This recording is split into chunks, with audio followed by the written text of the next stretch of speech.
Howdy, y'all. Welcome to the Beverly Hillbillies Facts and Trivia. Y'all kick off your shoes and you set a spell, all right? Now here's your host for the show, the old Kentucky boy himself, Mr. Bob Snap.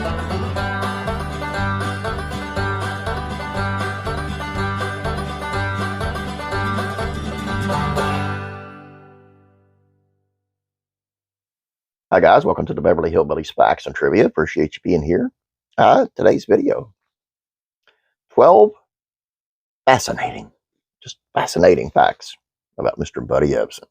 Some of them I'm sure you know, because I've touched on some of these before, but some I haven't, and we got new people here too, so I think maybe they'll get a kick out of it. So, are you ready? You're not? Why not? No, we can't wait for you to go to the bathroom. Come on, let's do this. A few actors have been skilled and fortunate enough to appear on screen across 7 decades, Buddy Ebsen being one of them. Here's some things you may not know about him. Buddy and Vilma Ebsen moved to the Big Apple to get their tap shoes in the door showbiz. After showcasing their skills on stage, the two were cast in the smash musical Broadway Melody of 1936. The flick was nominated for 3 Academy Awards and came home with one for the Best Dance Direction. It would be Buddy's only film with Sister Vilma Ebsen and her only screen role. One of the sweaters he wore in the movie foreshadowed this next fact. Mickey Mouse copied his dance moves. Ebsen sported a cool Mickey Mouse top in Broadway Melody, and little did he know that the cartoon icon would soon be mimicking his moves. Walt Disney had the lanky but graceful Ebsen perform moves for the animators of the Silly Symphonies. Later, Disney had Ebsen dance for Imagineers,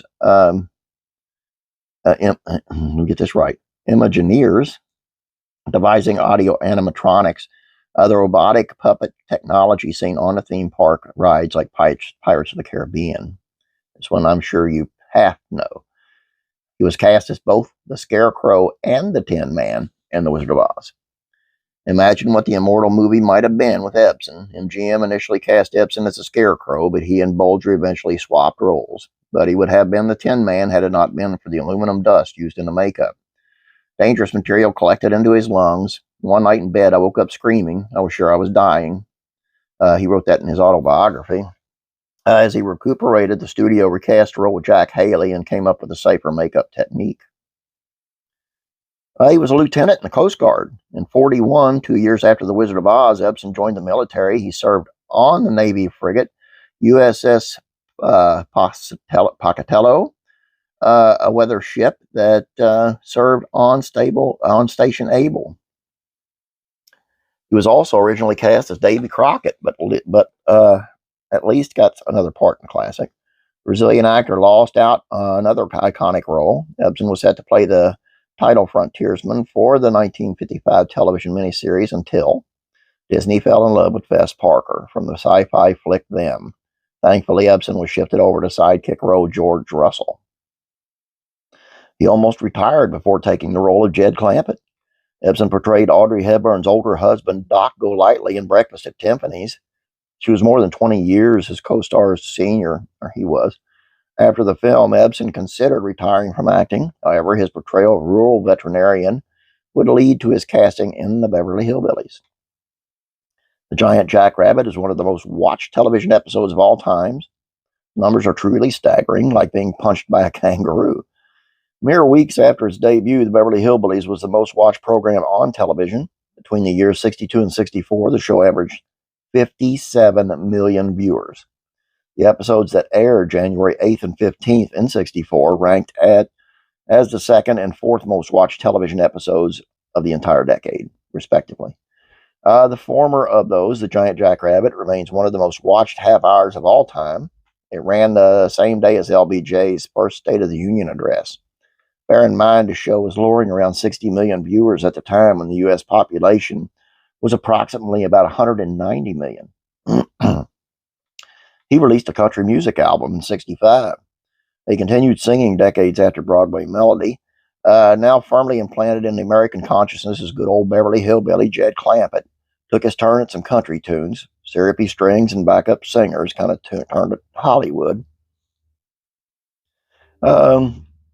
He appeared as Barnaby Jones in the Beverly Hillbillies remake. After Ebsen's long run of the 1970s detective series, there was purportedly talk of creating crossover where Barnaby Jones would meet the Clampetts. That never came to fruition, but the two worlds would meet in '93 when Ebsen's Jones made a cameo in the dud big screen reboot of the Beverly Hillbillies. He recorded a political ad against former co-star Nancy Culp. In 1984, Nancy Culp ran as a Democrat for House seat in the 9th District of Pennsylvania. Ebsen, a staunch conservative, made a radio ad for her opponent, Bud Schuster. "Hey, Nancy, I love you dearly, but you're too liberal for me. I've got to go with Bud Schuster," he said in the diss, even though he could not vote in Pennsylvania. The relationship understandably turned frosty, but later years turned good. Published a romance novel at the age of 92. His 2000 novel, Kelly's Quest, is summed up as thus: after being clobbered because she dares to stand up for herself in a man's world, Kelly goes in search of a man that will make her feel like a woman, her Mr. Right. He later penned a Barnaby Jones mystery title, Sizzling Cold Case. He became a painter. He was a true Renaissance man later in life. He took up the brush and painted landscapes of Hong Kong and Sidonia, as well as some folk art depicting Jed Clampett in a variety of scenes. That's a long one, wasn't it? I hope you guys enjoyed this. I know I touched on some of them before, but I just think, like I said, we got new people here. Hope you guys enjoyed it. Please don't forget about classic rock and country music facts and trivia. Haul yourselves over there and watch and then subscribe. It's not that big. Just do it. Oh, by the way, you can go to the bathroom now. Go ahead. Have a great day. God bless you, and I will be praying for you.